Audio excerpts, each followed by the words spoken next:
مرسي زناتي مدرسة المشاغبين. ايوه يا بليدي. سلطان العيال كبرت. ده انا اختك. مين؟ ده انا اختك. ده انا اختك مين؟ بيومي المشبوه. بيومي. بركات سلام يا صاحبي.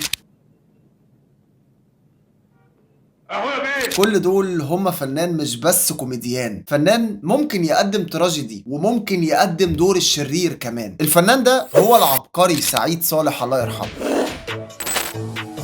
سعيد صالح في مدرسة المشاغبين ممكن ناس كتير جدا تفتكر وتقول ان مدرسة المشاغبين ده اول عمل فني لسعيد صالح، ولكن الكلام ده مش حقيقي خالص. سعيد صالح قبل مدرسة المشاغبين كان عمل اعمال تانية كتير جدا، زي مثلا مسرحية هلو شلبي واللي نجحت جدا لما اتعرضت، وكان معاه مين بقى في المسرحية دي؟ عبد المنعم مدبولي. عبد المنعم مدبولي ناظر مدرسة المشاغبين.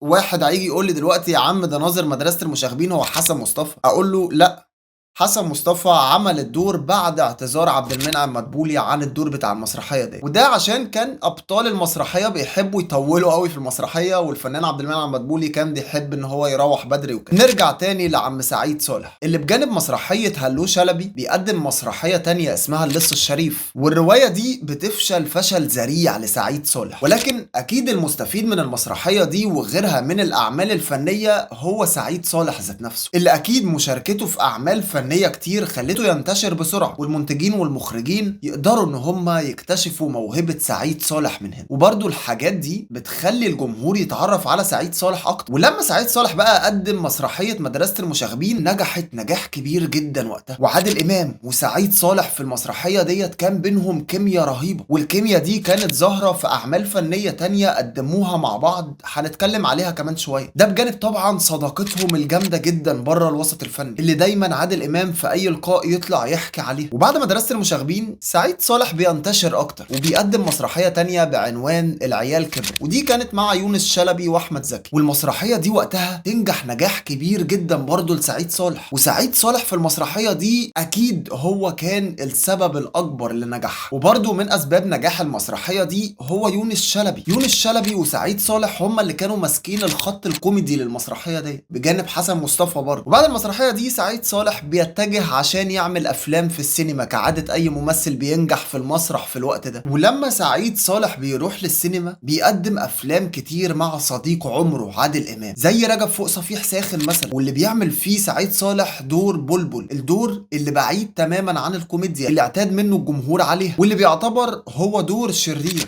واللي ابدع فيه جدا سعيد صالح واظهر فيه موهبته بشكل كبير جدا، زي ما ابدع برضه في فيلم المشبوه مع عادل امام لما عمل دور بيومي الاخ الشرير اللي مرضاش يسيب اخوه في حاله بعد ما تاب وفضل يسحبه واحده واحده عشان يرجع لطريق الشر تاني. دور شرير جدا، بس الحاجه اللي بتربط الفيلمين دول ببعض ان سعيد صالح قدم دور الشرير بشكل دمه خفيف. ونروح طبعا للفيلم الاهم في تاريخ سعيد صالح في السينما وهو فيلم سلام يا صاحبي، باراكوتا اللي قدمها سعيد صالح بادائه المميز اللي اتعودنا عليه، اللي يخليك تقتنع جدا بالشخصيه، وحتى لو الشخصيه دي شريره وتكرهك فيها سعيد صالح بيعملها بخفة دم تخليك تحب الشخصية. والفيلم ده كان مع عادل إمام، ويمكن من أسباب نجاح الفيلم ده هي الصداقة ما بين عادل إمام وسعيد صالح اللي كانت واضحة جدا على الشاشة في الوقت ده. جنب بقى أفلام سعيد صالح مع عادل إمام، سعيد صالح قدم أدوار تانية كويسة جدا زي دوره مثلا في فيلم الضائعة مع نادية الجندي، ودوره في فيلم جبروت امرأة مع نادية الجندي برضه لما قدم دور المعلم منجلاوي، وكان دور مهم جدا. ومين ينسى دور سعيد صالح في فيلم يا عزيزي كلنا لصوص، الفيلم اللي كان مع محمود عبد العزيز. سعيد صالح قدم افلام حلوه جدا ما ينفعش اننا ننساه، ولكن بجانب الافلام دي سعيد صالح قدم نوع من الافلام سيء جدا، الافلام اللي كان بيطلق عليها في فتره التسعينات والثمانينات ويمكن السبعينات شويه افلام المقاولات. نوعيه الافلام دي قدمها سعيد صالح كتير جدا، ويمكن دي من اسباب وقوع سعيد صالح في بعض الفترات، وان هي ما تخليهوش يبقى نجم شباك زيه زي اي ممثل من ممثلين جيله. لكن بجانب كده سعيد صالح قدم ادوار مهمه برضه في السينما، هي دي اللي سندته شويه وخلته يستمر على الساحه الفنيه لفتره طويله. وبجانب كل ده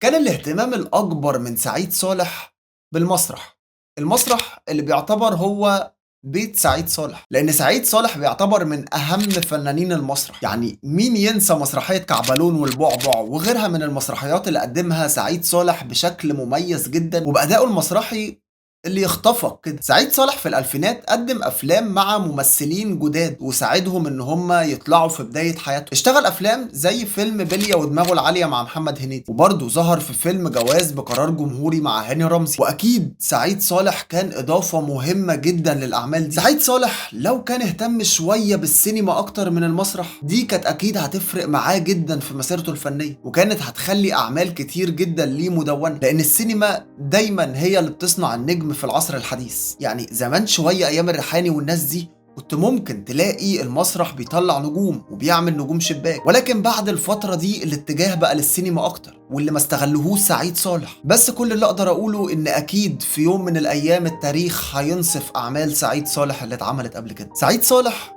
أضاف كتير جدا للفن سواء في السينما أو في المسرح. سعيد صالح هو أسطورة. سلام.